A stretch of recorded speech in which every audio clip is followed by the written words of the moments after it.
ritrovati ad una nuova edizione del TG Flash di New Sicilia. Il cadavere semicarbonizzato di un ragazzo di 16 anni è stato ritrovato ieri sera in Piazza Italia 90 nell'area di parcheggio vicino al campo sportivo di Merì, un piccolo comune a circa 35 km da Messina.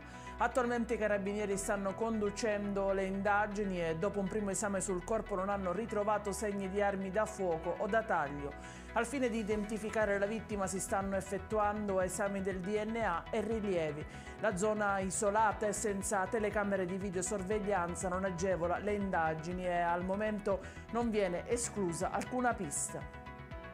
Operazione antidroga a Marsala, 11 le persone arrestate, 2 attinte da emissione di ordini di divieto di dimora nel comune in questione. Gli indagati, complessivamente 14, sono accusati di traffico e spaccio di droga, riciclaggio di denaro, estorsione e lesioni personali. Nel mirino la zona di spaccio situata nel quartiere popolare di Sappusi, precisamente in via Virgilio.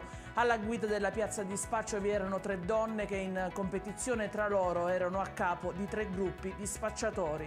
Secondo le autorità la vendita di droga è stata responsabile anche di gravi episodi legati all'uso di sostanze stupefacenti. Una giovane donna è morta per overdose nell'ottobre del 2021, seguita dal suicidio del suo compagno. 15 indagati e 5 misure cautelari, di cui 4 in carcere e una in una comunità di alloggio. È l'epilogo dell'operazione Medicament eseguita oggi dai carabinieri della compagnia di Gravina di Catania. Il provvedimento restrittivo è stato emesso a seguito delle indagini condotte dalla stazione dei carabinieri di Sant'Agata Battiati e coordinate dalle procure tra maggio e ottobre del 2022 dopo il tentato furto nella stazione di servizio Esso di Catania in cui furono arrestati 3 dei soggetti coinvolti oggi. Arriva una nota di chiarimento e specificazione in merito agli articoli di cronaca locale che da giorni rimbalzano nei quotidiani siciliani sul fallimento Ali Group, la conseguente vendita dei centri commerciali Le Zagare di San Giovanni La Punta e le ginestre di Tremestieri e Trneo. A chiarire la situazione il responsabile della società di gestione di uno dei 2 centri commerciali, che spiega come i punti vendita sono e resteranno regolarmente aperti e verranno garantiti tutti quei servizi che ogni giorno offriamo alla clientela.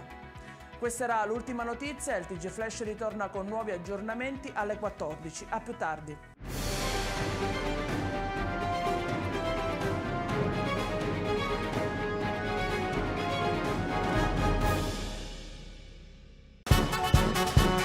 Benvenuti al Carnevale di Acireale.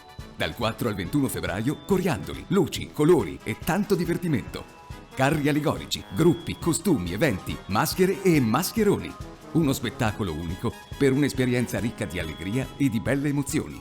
Carnevali di Acireale, la festa più bella di Sicilia.